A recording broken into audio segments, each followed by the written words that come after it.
to meet with His Excellency Benedetto Lateri, the Ambassador of Italy, to have some discussion. And please enjoy this time of discussion. Thank you very much. Again, Assalamualaikum warahmatullahi wabarakatuh.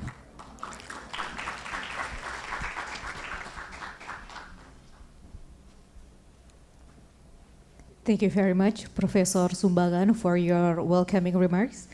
Ladies and gentlemen, let us go straight to today's main agenda, that is public discussion by Mr. Ambassador. This session will be led by Secretary of International Office, Muhammad Ridwan, SSMA. We cordially invite Mr. Ridwan to lead this session. Thank you very much, Master of Ceremony. Ladies and gentlemen, here we have His Excellency Mr. Ambassador, UNAS Secretary Professor Sumbangan Baja, Director of Partnership Mr. Ansariadi, the Head of International Office, several academic staff, and fellow students, distinguished ladies and gentlemen. Bismillahirrahmanirrahim. Assalamualaikum warahmatullahi wabarakatuh. It's a great opportunity to be here to listen to a great presentations that will be delivered by His Excellency Mr. Ambassador Benedetto Lateri. I'm sorry for pronouncing your name wrongly. Okay, prior to his presentations, allow me to read about a brief biography of Mr. Ambassador. He was born in Messina, Italy, 15 October 1959. Degree in law. Any students from Faculty of Law here? Raise your hand, please. Okay, good. From the University of Messina, 29 June 1983. I believe all of you students were not born yet.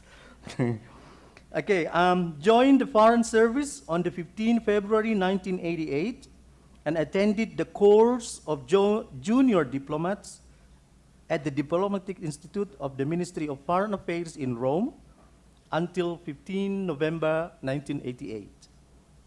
Assigned to the Directorate General of Protocol, 16 November 1988. Second Secretary Commercial at the Italian Embassy in Zagreb, 1992. Promoted to the diplomatic rank of First Secretary, 15 August 1992. And promoted to the diplomatic rank of Counselor, 1st of May 1998. And again promoted to Counselor on the 1st of January 1999, Italian Embassy in Moscow. So many achievements that His Excellency obtained during his services. So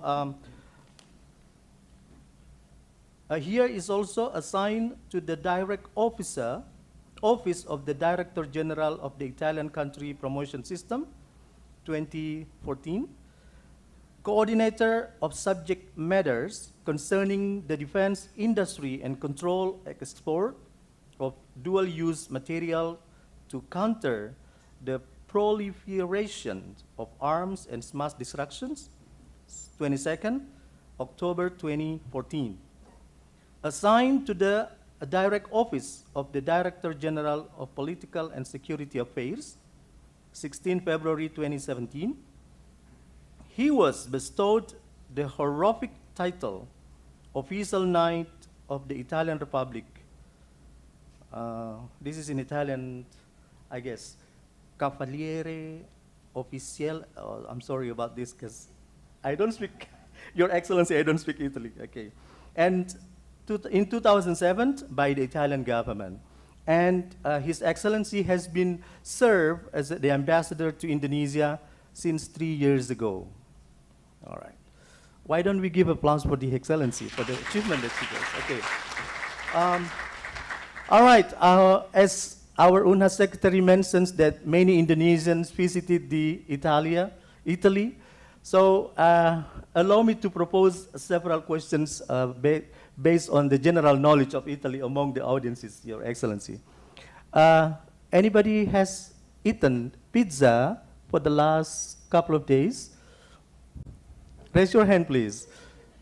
Or anybody has ever eaten pizza in your life? All right. So, regarding the pizza, Your Excellency, we also have in Makassar, especially in Indonesia, I guess, generally in Indonesia, we also have pizza, but we call it pizza goreng. So that's, we share in common between Italy and Indonesia. Okay. So anybody here has been to Italy? Any places in Italy? Ooh, okay, great. Okay.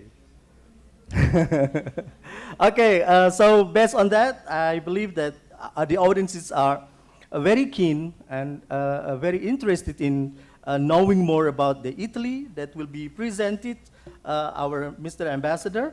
And also, allow me also to invite two students that are going to Italy for ISMA program this year. Come on, stand up, please. Okay. Yeah.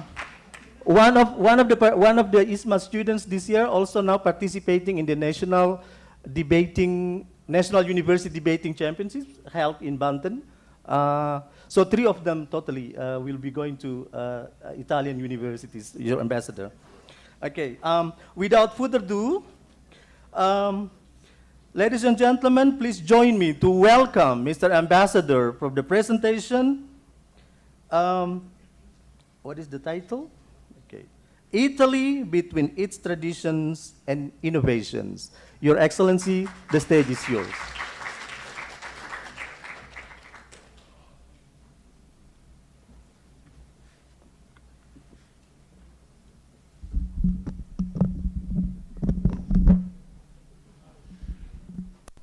Good afternoon, everybody. My name is Benedetto Latteri.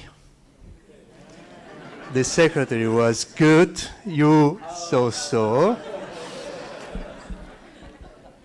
Thank you for receiving me, and please convey my regards to the rector. Thank you for the introduction. Has been moving, coming back to many years ago. If you don't mind, I will stand. And I will talk walking, and I will ask you some questions before you will ask me questions. I have a presentation and I need the instrument of technology. What I'm trying to explain today to you, it's very quick slides about probably something that you don't know about my country. You know probably the popular things that everywhere in the world pizza knows, and probably you know the fake pizza, not the original one. We are talking about not the Pizza Hut version, but the pizzeria version. About tradition. Yeah? I will focus on tradition and also about innovation. After this presentation, please raise your hand and ask me whatever you want about my country, myself, the reason why I'm here. Let me see if this... So I will give you a general overview, some comparison timeline, and something about the international actuality, current policies and international arena.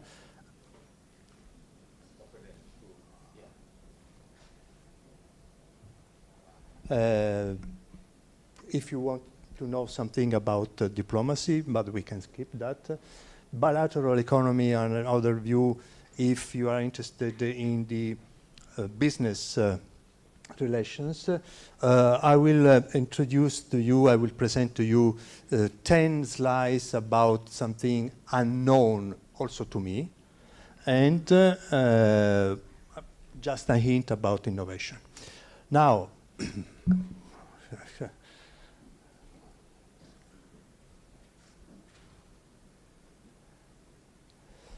This is my country, and this is Italy in Europe.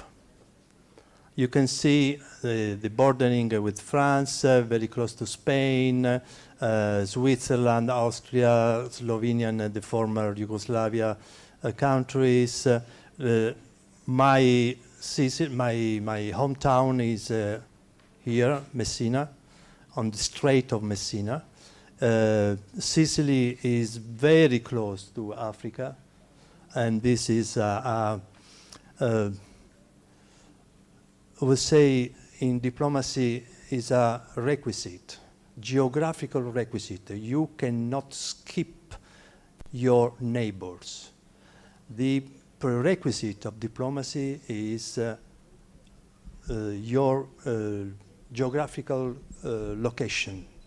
So this is very important if we want to set the geographical and political dimension of my countries.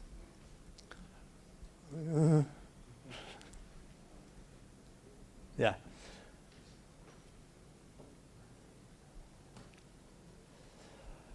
Italy becomes united, like we know nowadays, in 1861, after a long war of unification, we call it. And in 45, you became independent. More or less in the same moment, Italy, which was a kingdom from 1861 to 46, after a referendum, chose the republic setting. And we are still a republic, like you are. And in 49, we joined the treaty, the Atlantic Treaty, which has the military NATO dimension. And you, in 55, only after 10 years after your own independence, you hosted this very important conference of Bandung that you know as the Africa-ASEAN conference or whatever. From that point, a lot happened in the world. The decolonization started a little bit before, but especially after the Bandung conference. And the current setting of the world is being decided, has been the after the consequences of this conference. We can move in the same moment in 57. Italy and the other European countries signed the Treaty of Rome for the economic European community, what is now become, after a while, European Union. And you got in 65 your coup d'etat, and very soon, so after only 10 years after the Bandung conference, but only after 10 years from the Treaty of Rome, you establish the ASEAN Association, something that is very, very, make a commonalities very strong between Italy and ASEAN. You belong to Italy and Indonesia. Indonesia is the founder of ASEAN, very strong driver, and Italy is the founder of the European Union. In 98, you got the ASEAN financial crisis and your reformasi, and nowadays, and then the story. Nowadays, we have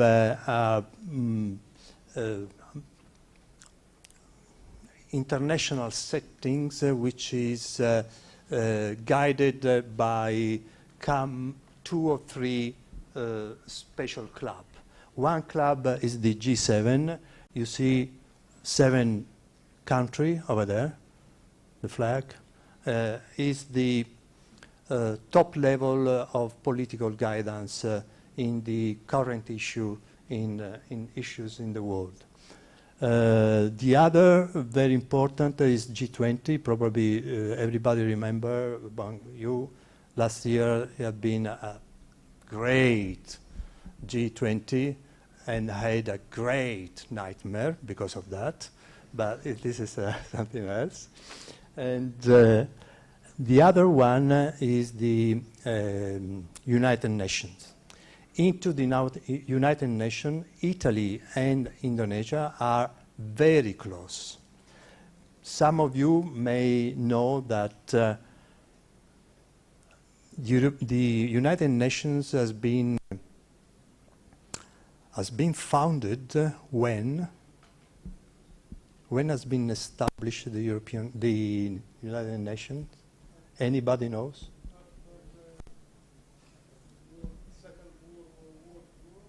Very good. Very, very good. So the United Nations we know now is the result of the Second World War. Many countries, they believe that it's already outdated. We need to change the United Nations. Italy and Indonesia, they think the same, and they belong to a club. We call it United for Consensus. Okay. To try to change the mechanism of the decision-making process. What is important is the Security Council into the United Nations is made by 15 countries. 5 of them have the veto right. No decision can be adopted if 5 of them, each of them, will vote in favor. Otherwise, no decision could be taken. Some think that this is not enough anymore, any longer, because the world has changed. Because the representation within the Security Council and in the Assembly has changed dramatically. After the Bandung Conference, held in Bandung, and the decolonization and the raising of new countries which are now more important than 50, 70 years ago. Everybody knows what is BRICS. BRICS. Tell me about BRICS. Is Russia, China, India, South Africa, and Brazil. And Brazil. Very well. Full marks. He's a PhD student. Very well. You see? Okay. Sorry, BRICS. BRICS is a new club made by these 5. Probably there will be others. Iran is close, Argentinian is close, Saudi Arabia is close, which want to influence the decision in the world, in the current world, because they have a new wave, major wave, importance, power. If you become stronger, you want to be more influential in taking decision. If you grow, you can say to your father and to your mother, no, now it's me to decide. This is very tricky. Diplomacy in human rights, it's probably it's a very large area. Talking about diplomacy, we are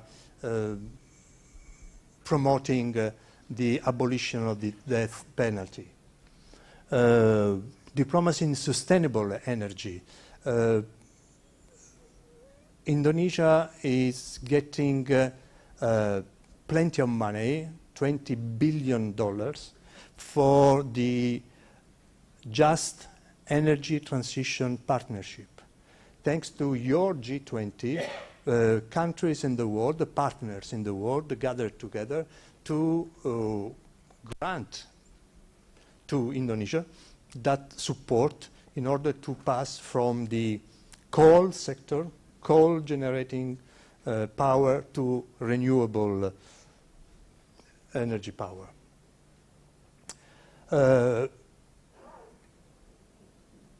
Indonesia and the European Union are negotiating what is called the CEPA, Comprehensive Economic Partnership Agreement. That means that Europe wants to support Indonesia in their trade, international trade, thanks to this agreement. You have been very instrumental in making a lot of international agreement, trade agreement in this part of the world. But you are not yet you have not that much of links with Europe. We want Europe, we want Indonesia to benefit from bilateral agreement, and this is the CEPA. Pak Jokowi wanted to finalize it this year. Diplomacy in education, probably something that you are interested.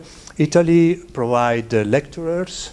We have one lecturer in Universitas Indonesia in Jakarta, and we have an Institute of Culture, an institution, resources by the Italian government to foster relations between universities, between cultural centers, between the expert researchers in Indonesia and in Italy. And cultural diversity. What does it mean, cultural diversity? One of the ways you can think about diversity is cross-border cooperation. This Friday I'm going to Bali for an opening of an exhibition of Italian painters who has been influenced very strongly by Bali and Indonesia in their artworks. The exhibition is about these artworks of Italians with an Indonesian influence, inspiration. This is cross-border, one of the ways to do cross-border. Peace and security. This part of the world is going to be very hot. Hot doesn't mean sexy. Hot means hot. Hot means that it's not anymore cold diplomacy, very quiet diplomacy. Is going to raise a little bit the degree of temperature.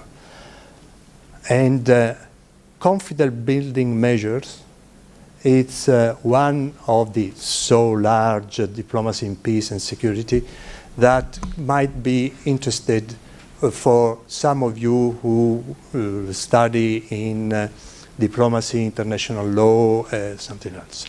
Indonesia have a very long-standing experience in women in war, expert women in negotiation in war situations. So this is something very strong, and Ibu Retno, your Minister of Foreign Affairs, is very pushing on that project. Now, it's difficult to read. We are exchanges more or less the same things, which is, let me go close. We export machinery, machine tools, and chemicals, and you are sending to Italy food, beverage, and tobacco, and also metals. Yeah. more or less, this is what we exchange each other. Of course, there is something about cars, there is also something about fashion, but I don't care about that.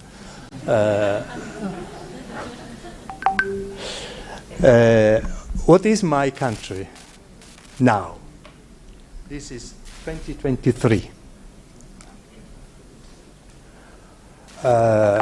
It's an economy which is human-centered. Human-centered means that is the person the focus of everything. Just please remember something. Renaissance, everybody probably knows what Renaissance is. It's a long historical and cultural period, which is more or less 1490, some years ago. Somebody put the start of Renaissance when some painters made the portrait of a face of a man. Why that? That was the beginning of placing the man as it is, a human being, at the center of the attention of the art, coming out from the era, very long, centuries, where it was the religion who was at the center of the paintings. It was not human being, but God, Christ, and Maria, which always had a very transcendent aspect, not human, but something which was thought by the church to be fit to their guidance. That was fake, that was under pressure of the church, and after this long period, science and artists, they wanted to put the man at the center of their study. So we have this legacy to do everything centered on the human being.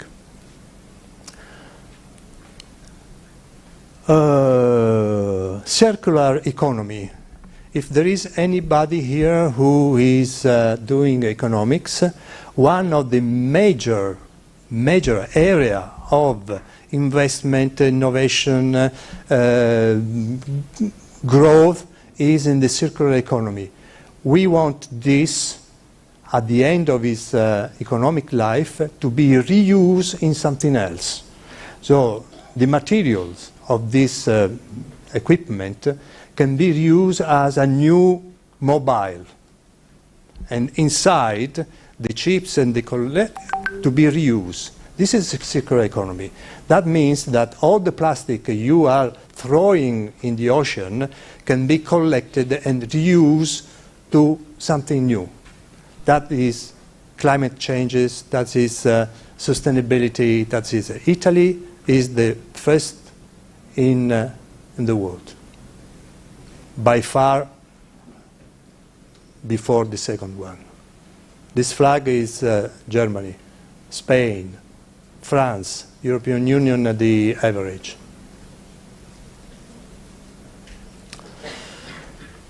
Again, climate change and efficiency, sustainability. Look at the difference between Italy and Germany. Green enterprises. What does it mean, green? Green means very low energy consumption, reuse, carbon free, all these new words that you are reading. Renewable energy. Enel is Italian. EDF is France. Iberdrola is Spain. Engie is, I don't know, not Italy.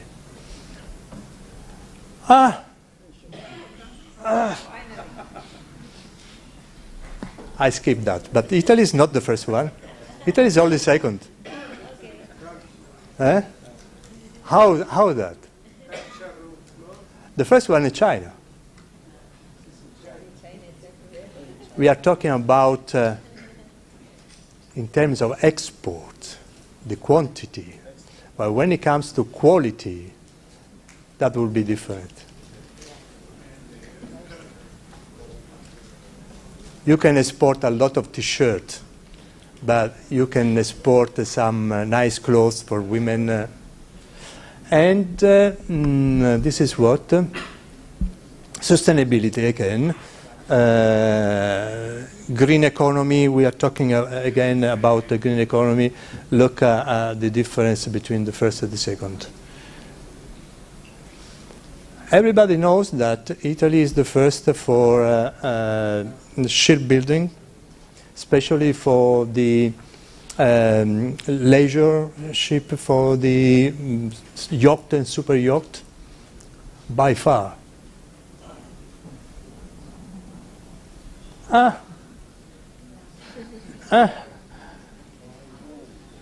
It's not olive wine, it's certified products. Certified products. It's not fake. It's not made by powders and water. This is the real one. And when you drink the real one, you have real effect. Okay, also this in food and beverage sector. Hot drink, the equipment, the devices for hot drink and cooking is not only hot drink, that means coffee machines. It's all the kitchen in the world, the industrial kitchen in the restaurant, in the big hotel. That comes from Italy. Because we have an expertise. Medicine. I was today at the Muhammadiyah University, and they are very keen in medicine, in telemedicine, teleconsulting and telemedicine. Yes, look at that. Technologies in medicine in Italy, in the world, is very, very far away from the other. Which has been, sorry to come back, which has been very instrumental to mitigate the otherwise very strong impact that COVID had to my country.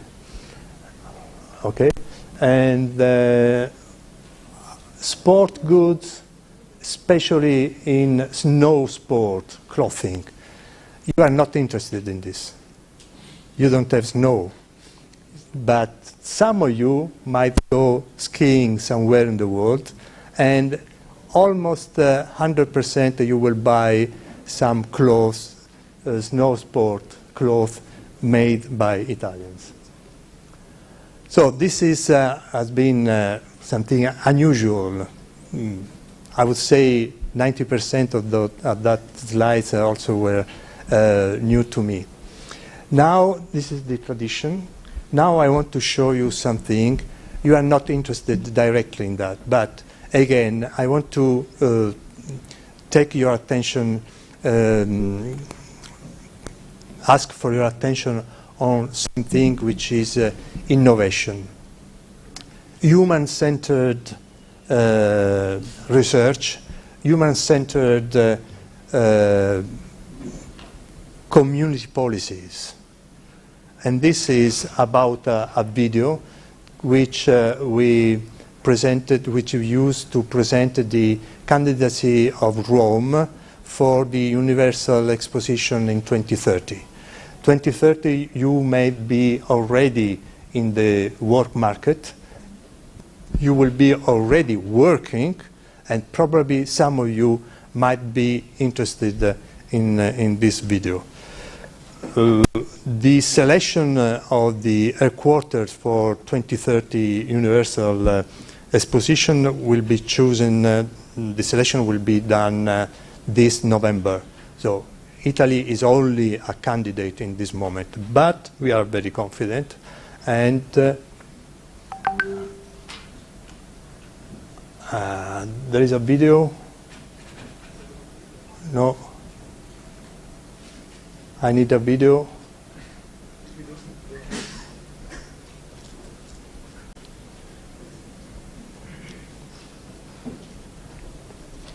Since 1851, Expo has always been more than an exhibition. Every 5 years, the world has the opportunity to look forward and think about all the future challenges. So let's have a look. By 2050, more than 60% of us will live in metropoles, which means that we have the urge to think about the mutual evolution of people and territories. First of all, innovation lies in regeneration. We have to think responsible and act sustainable now to be a good past for our future. A future to build together by protecting diversity of people and biodiversity of nature, the database of our life. In 2030, sustainability and technology should move on the same wavelength in cities that we must see as independent and yet connected centers of knowledge. Where to start exploring this vision for the future? From a place that has always hosted history and has flourished by meeting different cultures. A crossroad of traditions where past and future live together.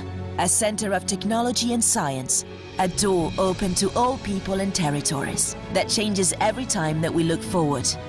This is what we enclosed in our logo for Expo 2030, a dynamic symbol designed for everyone, that we also present as NFT, the evolution of digital art.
There is no mafia, I saw, and even on 11 o'clock at night, I'm wandering around with my friend from university to my place, and there's no mafia like what I'm seeing in TV.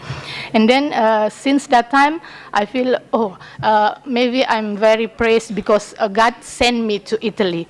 And then until now, I always say that, Alhamdulillah, I'm very lucky because, my dream place is Germany, but I don't know why I'm in Italy. So maybe that's why God sent me. And there are many things that I learned from Italy. The one is because I'm from medicine. I like very much the Mediterranean diet, and also as you say, the innovations, because there I'm developing like an oligonucleotide nanomedicine between Hasanuddin University and then my university. But unluckily, until I leave Italy on 2019, 1 month before the COVID-19 pandemic. Yeah, maybe because of the pandemic, I lost contact, not lost contact, because I always email my professor, but until that time, there is no more like event or maybe contacting, like inviting my professor or maybe people from here to Italy. No more until now. So I hope in the future we still can make collaborations with both of these countries, from Indonesia and from Italian. Because when I'm still in Italy, I invited from Indonesian embassy in Rome to give a lecture about comparing the health, especially about cancer in Indonesia and Italy. Because when I'm there, I'm the only medical doctor that study in Italy. So that's why the Indonesian embassy always contacting me and invite me to give a lecture in the embassy. But unfortunately now there is no more event or like something like that. So in the future, I really hope that the collaboration is not stop until here because of the pandemic. I hope in the future there will be many students and also the lectures that can go to Italy and also can further the collaborations. Thank you very much. Grazie mille, and then buonasera. Thank you. So the main point is expectations for the future collaborations between Italy and Hasanuddin University. Thank you so much. Okay, now let's move on to the next. Can you press on that mic? Yes. And speak up, introduce your name and your faculty or something. Good afternoon, Mr. Ambassador. I will introduce myself. My name is Aisyah Putri Haris, majoring in international relations. So in here, I'm just gonna ask about the diplomacy that the previous that you explained to us, all of us. So in the diplomacy and economics, you explained that Europe has already help Indonesians and also have a big impact to Indonesia. So I just would like to make ensure about this, what Europe help us, especially in Italy, in what form, and also what the benefit that Indonesia already take like that. So that's all from me. Thanks, Mr. Ambassador. Okay, so what kind of benefit does yes, Indonesia and also in what form from that the European and Italy? Italy that Alright, give okay. to Indonesia. Thank Thanks you. so much. Last one. Okay, go. Thank you, Farid. Firstly, starting with the Islamic greeting, Assalamu alaikum wa rahmatullahi wa barakatuh. Firstly, I would like to thank Mr. Ambassador for the brief insights about Italy and Italy perspective accordingly to the global engagement. Actually, I have two questions, Mr. Ambassador. Can you introduce first, your name, please? Yeah, sorry. This is Muhammad Hussein, ocean engineering student here at Hasanuddin University, ocean engineering. Actually, I have two questions. One is related to the global impact nowadays due to the, what you can say, due to the global disorder in political decisions. And the second question is related somehow to my country circumstance, that I would like to have some points that maybe it will be helpful for some further implementation in my country. My first question is, do you think that the global political decision will be like bipolar decision, like two parties controlling the global decision from the West and the East, due to what's happening nowadays from political disorder, and also financial crisis like what happens, like inflations everywhere, whether in Indonesia or even in the United States as a first world country. And according to that, it will be somehow impacted the global engagement to the implement the sustainable concepts and SDGs also. The second question related to the cultural diversity and especially the term of extreme cultures. Here in Indonesia, as an example, they have somehow modified cultures that impacted the growth of economy. An example for that, they have well-coherent blue economy system due to the culture they have been through, like maritime culture. They exploit the point, they grow their own system. But some societies, like my society, Yemeni society, they have really extreme cultures. Like Yemen considers as the second world in the world, the second country in the world that will gun-armed nation. Approximately 60% of the entire population are will gun-armed nation. So how to control these traditional behavior and activities and to somehow to grow the innovation in the society? I know it's really extreme one, but I think Italy have been through this once during the World War I and World War II. How we can manifest this extreme culture to bring the beneficial aspect to our society. And that's all, and thank you. Thank you. Okay, Mr. Hussain, your main point, number one, is global engagement due to the political disorder. And the second one is extreme culture. Okay, thank you. There are four students and one lecture, 3 students and 1 lectures proposing the questions, Your Excellency. Time is yours. For the first batch, this is very good. And thank you very much for the extremely detailed and challenging questions. Coffee. You are right. Everybody knows. Not only Indonesia, but many other countries, they are this very important commodity, which is the coffee plant, coffee product. But Italy, on the contrary, has virtually no production, no quantity of production. We have developed something which comes from manufacturing, moving from the first sector, which is agriculture, mining, to the second sector in economy, which is manufacturing. You take durian and you make ice cream of durian. You make coffee and there is a process for the coffee to become Italian coffee. In addition to that, you make also the machine, but the machine is very common. Even though Italy is the first one, probably you remember the slide in hot drink devices. Coffee machine, the big one, the commercial big one, is one of that item. Very simply is that one. We had the capacity to make out of a process innovation a coffee to be used as espresso, and then cappuccino, and then whatever else. Other countries, they remain just on the production of coffee. And when they use that coffee, it's not the same. Very simple. Culture.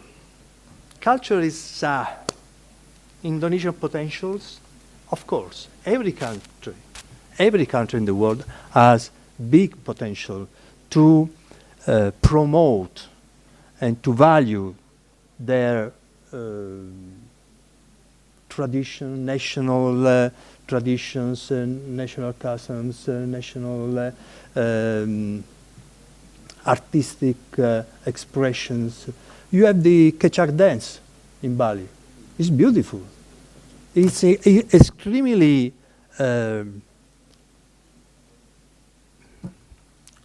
captivating. You don't support this.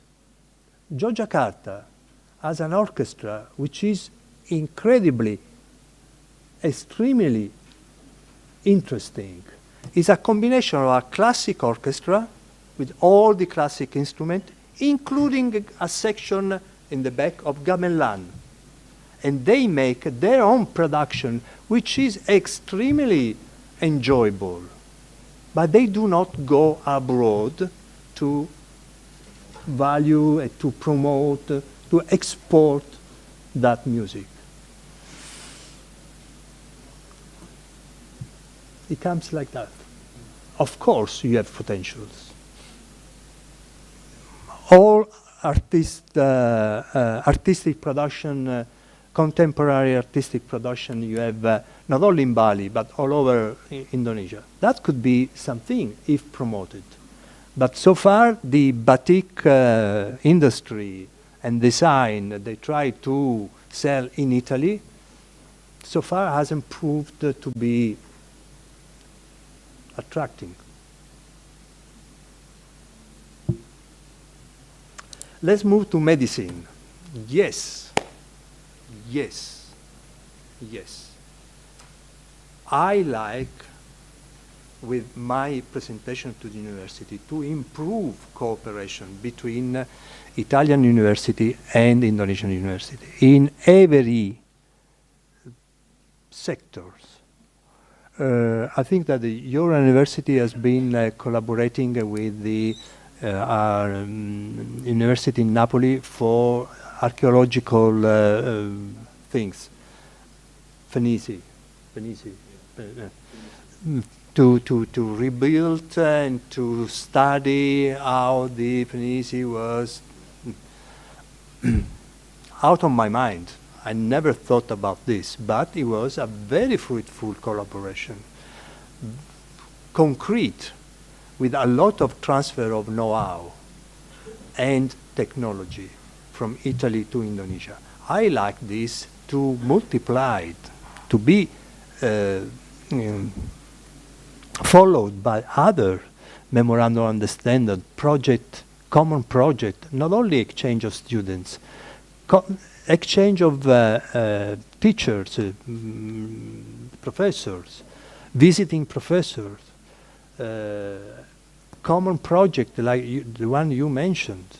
That would be extremely interesting for me.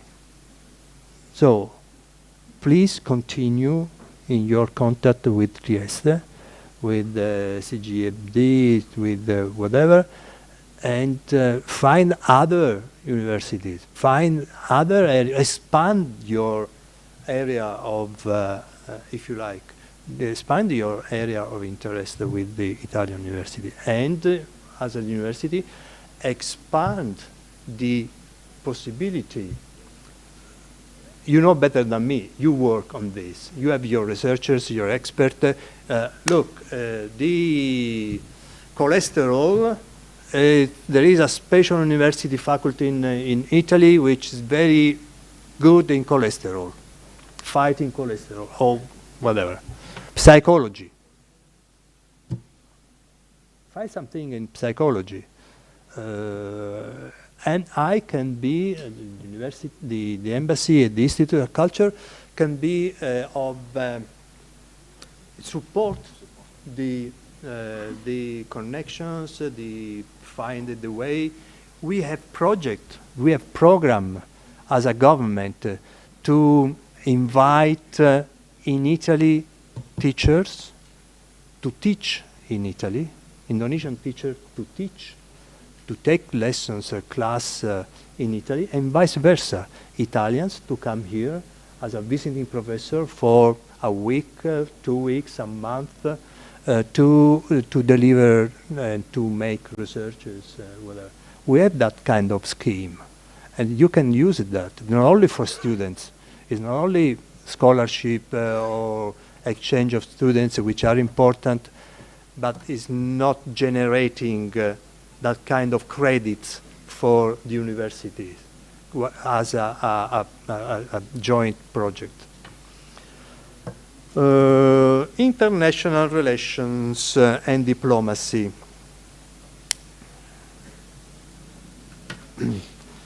It's a large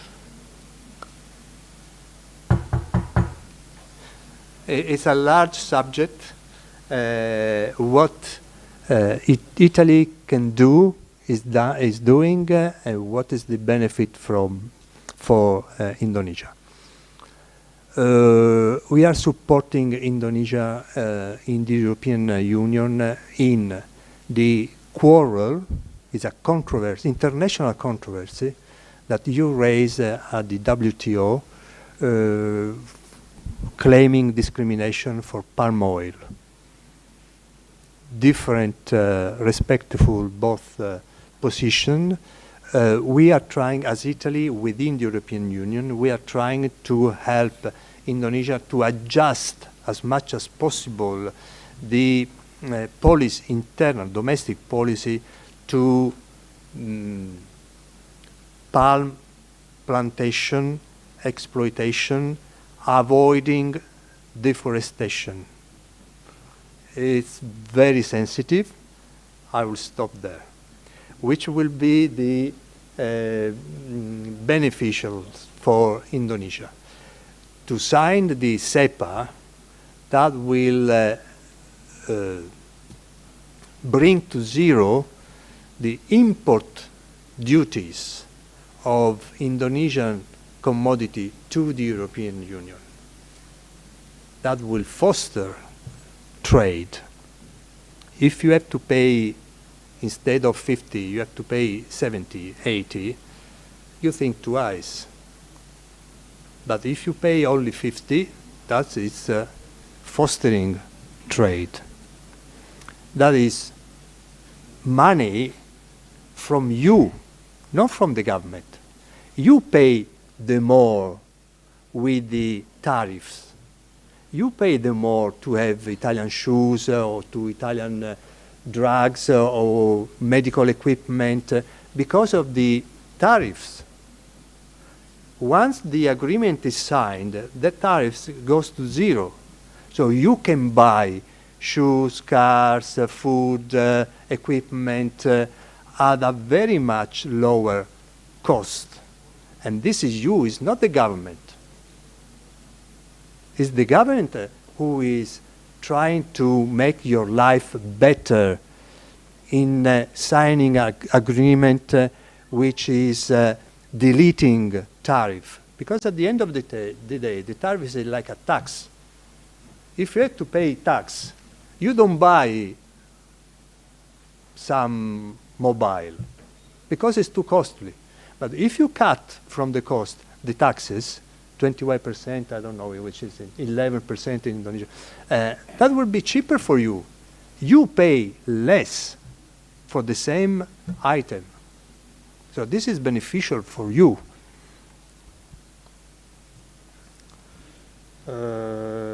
And now the very complicated questions from Yemen. Okay. Global disorder, global decision. You are right. Because of the war of aggression of Russia to the Ukraine, soon after COVID was a disruption. Let's say it was by accident. Nobody knows yet. Just for you to know, there has been 2 viruses in this 10-year span. The first virus was the American virus, the collapse of the economy, the banking system in America. The second virus was the virus which affected the life of the, millions all around the world. So after the COVID, soon after the COVID, Russia attacked Ukraine. The disruption huge disruption because of the COVID pandemic has been multiplied by the disruption of the war, the Russian war on Ukraine. Unlike many other wars in the world, which are terrible, but have not generated that kind of disruptions. Think about the wheat, the commodity, the fertilizer, which affected Indonesia badly. This war has become at the international issue.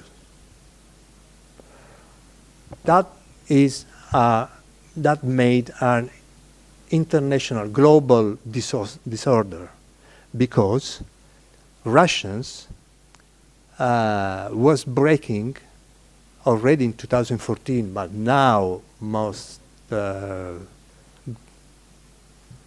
heavily, the rules of coexistence between countries. Think about countries as your neighbor. You are a country and your neighbor is another country. There is a rule and you breach that rule. Your neighbor is upset. If you go in his house without being invited, if you step in his garden and try to make damage, he is upset. It's the same with countries, states. There is a rule which is made by the United Nations. Do not invade another country. Integrity, sovereign integrity, is a basic rule also for Indonesia, for every country, because you are part of the United Nations. But in Indonesia, it's a rule which is written in Pancasila. For you, is basic rule, which has been broke by Russia. How to come out from this situation when the USA is backing the international order like we used to know, and now it's broken. And China is backing Russia because China has an eye in Europe and the other eye in Taiwan. If Russia succeeds in Ukraine, that will be the green lights for China to go to Taiwan.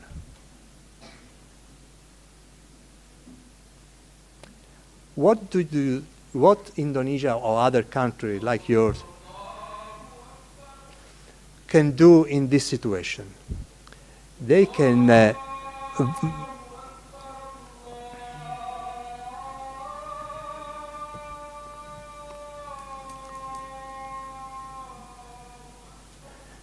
work to maintain the international order and to work to negotiating, not forcing, not violating the rules, the existing rules.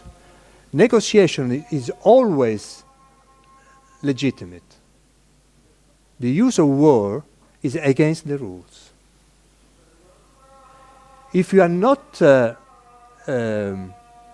happy that your friend play with somebody else, Ukraine play with NATO, you cannot use force to prevent him to go to another friend, to play tennis with somebody else. You negotiate with them. Look, if you play with them, it's a harm for me. You need to consider my needs as a friend of you. But you can never force him to do anything against his will. That is very basic and very simple. Indonesia other countries, ASEAN, they can play for maintaining the order. They can play for negotiation. But they need to stand by the rules. To stand by the rules. Cultural, extreme culture. This is something I'm not aware of, but if I understood your question, culture is very, very closely linked to territory. You don't drink vodka because you suffer minus 45 in the winter here. But in Russia, you drink vodka because outside is minus 45 to reinforce. And they make a culture out of drinking vodka. Culture comes together with territory. If your country maritime economy, blue economy, like in my country, is very important, you will strive to maintain that kind of community relations, traditions, economy, which is linked to your territory. This is the very essence of the candidacy of Rome for Universal Exposition in 2030, to maintain, sustain your territory, in the same time to give your population well-being, together with culture. Culture is the expression of your local traditions.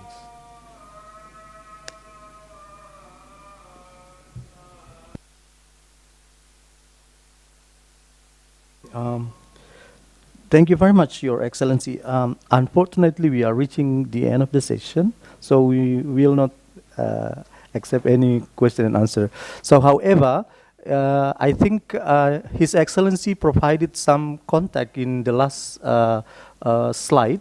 So, if any further question or concern, so the audiences can reach that contact provided in the slide. And I think we will be able to share also the PowerPoint. Can we, Your Excellency? Okay. Thank you so much.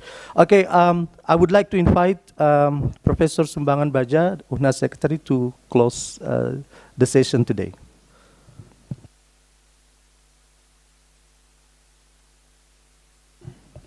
Okay, thank you very much. This is very good discussion, Mr. Ambassador. A lot of issues that have been raised in this from this discussion from student and also from lecturer. I think the important things in this moment is about cooperation and collaboration that one of our lecturer mentioned before, that we really like to extend or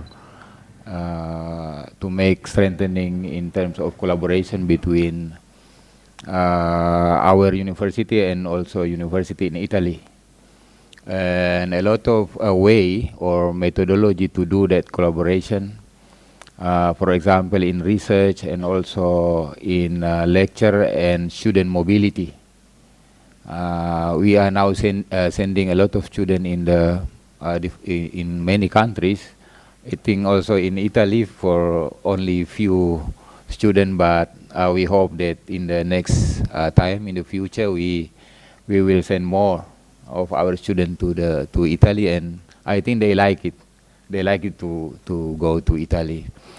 Again, Excellency Benedetto Lateri, thank you very much for your lecture today. I enjoy it very much. Thank you. Thank you. Assalamualaikum warahmatullahi wabarakatuh. Thank you, Prof. Sumbangan Raja. Before we leave the room, there will be two left agenda. Next one is the token presentation. I would like to invite Prof. Sumbangan Baja to come down the stage with the Excellency, Mr. Ambassador.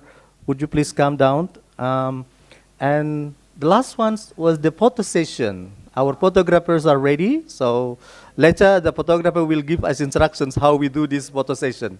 Thank you.